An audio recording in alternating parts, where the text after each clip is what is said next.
Notre invité ce soir, c'est donc Serge Letchimy. Il est candidat à sa succession dans la circonscription de Fort-de-France, sous la bannière d'Ensemble pour une Martinique nouvelle. Serge Letchimy qui s'est rendu ce matin à Ravine-Bouillé, à Fort-de-France, un quartier concerné par la loi sur la résorption de l'habitat insalubre qu'il a contribué à faire voter. Catherine Gagné-Cléon, Thierry Porchel.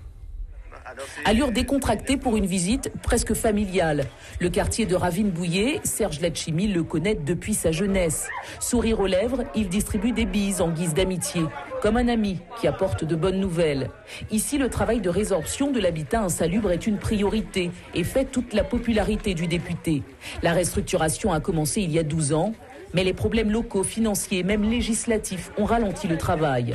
Une fois les décrets d'application signés, rien ne sera plus pareil. La résorption de l'habitat avait commencé avec les opérations bulldozer durant lesquelles les riverains étaient délogés. Mais tout cela n'est que mauvais souvenir. On devait écraser les maisons, on devait bulldozer, il y avait toute la visite de la ménage là-bas. Puisque il a dit quasi. Mais lui, on arrive, monsieur le maire est arrivé, l'ancien maire est arrivé, et puis il dit non, nous pas faire comme ça. On a fait des réunions, on a fait des... Voilà. Tout le monde était d'accord. Ah ben oui, obligatoirement. Qui est à droite, qui est à gauche, qui est à mi-temps. Tout le monde est d'accord, puisqu'il y a un sauveur. Un homme bien loquace qui se rappelle à ses bons souvenirs face à un auditoire tout oui. Ici, à Ravine-Bouillé, des terrains comme celui-ci ont été libérés pour accueillir des constructions, mais réglementaires cette fois. Car si certaines familles vivent ici depuis 60 ans, elles ne sont pas propriétaires ni de la parcelle, ni de la maison, mais paient des impôts fonciers. C'est vrai qu'on a une vie sentimentale dans ce quartier, on a toute une vie, on a des enfants qui grandissent et qui découvrent le quartier. Et aujourd'hui, cette loi va nous permettre de voir un projet qui a été bloqué, qui a été mis en stand-by, de nous redonner un petit peu de souffle et on vous dit merci. C'est très très important parce que pratiquement toutes les opérations de restructuration, de réaménagement des quartiers populaires, des régions et départements d'outre-mer sont bloqués. Le travail du député, reconnu et salué par la population, lui confère déjà une bonne place dans cette course législative. Serge Letchimy, bonsoir. Bonsoir. Vous avez tardé, disons-le, à annoncer que vous représenteriez parce qu'on avait l'impression que vous aviez hésité. Est-ce que c'était parce que le job vous plaisait un peu moins qu'avant ou bien c'était une façon de vous faire désirer pour mieux faire monter la pression et mobiliser vos troupes? Non, c'était un problème de choix, de vie. Vous savez, lorsque vous vous engagez à ce niveau-là, il faut faire des choix importants. C'est de vie, il faut être à la fois à Paris tout le temps et être en Martinique. J'avais pas très envie de recommencer à nouveau. Il fallait peser la décision. Qu'est-ce qui vous a décidé? Je pense que la situation actuelle est un petit peu inaboutie. L'exemple de la loi. On a fait voter la loi, mais c'est une loi. Si on fait rien derrière en Martinique pour créer la dynamique de poursuite de résorption d'habitat insalubre, ça ne va pas. Donc il faut continuer à se battre pour que les décrets d'application sortent, les budgets soient positionnés. On a quand même 10 000 familles en Martinique qui sont en situation d'habitat insalubre, d'habitat précaire. Il y en a 12 000 qui attendent un logement, donc le combat doit continuer. Et puis un autre enjeu, je pense que l'avenir de la Martinique va se dessiner avec la nouvelle équipe au niveau de l'État, du gouvernement, et qu'il faut être présent au niveau de la loi programme et des différentes lois qui seront mises en œuvre par ce nouveau gouvernement. On voit justement qu'avec ce nouveau gouvernement, l'heure est plus que jamais à la parité. Donc pourquoi avoir choisi Didier Laguerre comme suppléant alors que certains s'attendaient à Catherine Concombre?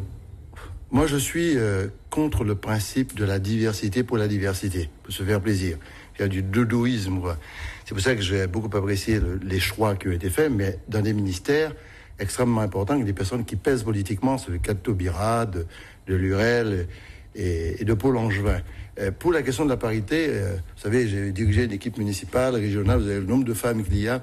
À la tête de la région, il y a une jeune femme qui avait 32 ans quand je l'ai recrutée, donc il n'y a pas de problème pour moi de donner de la place aux femmes. Cependant, Didier Laguerre est un garçon qui est secrétaire général du parti, et une autorité politique. Il fait partie de ceux qui montent dans le parti, au Parti progressiste martiniquais. Il ne faut pas être seul, il n'y a que Letchimy, il faut faire émerger des jeunes.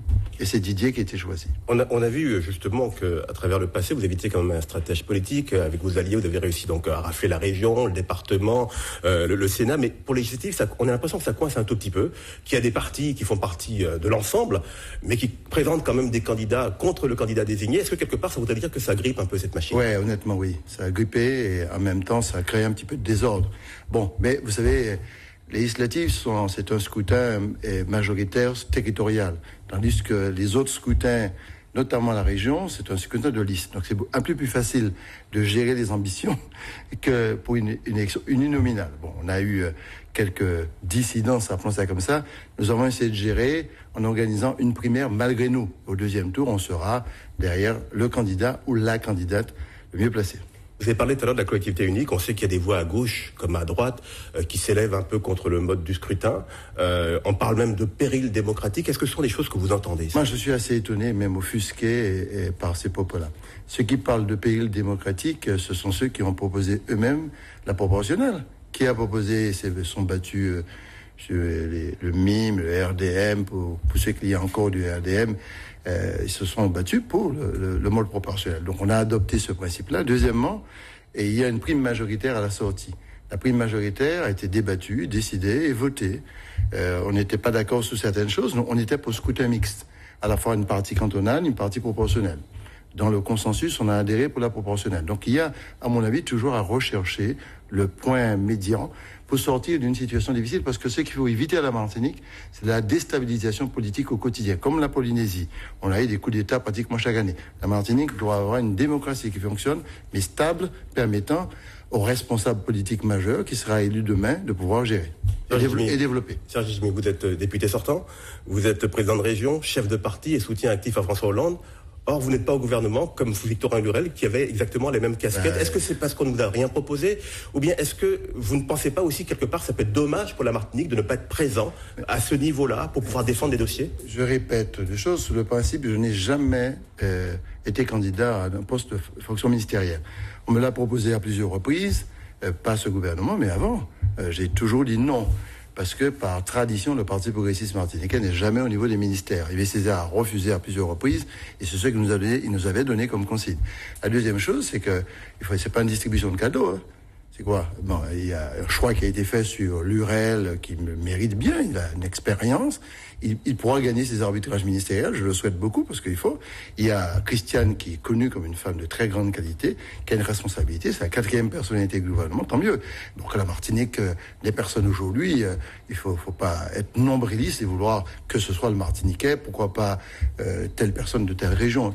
Il faut sortir de l'égoïsme et travailler dans le projet collectif globalement. Merci Serge Jimmy pour ces précisions.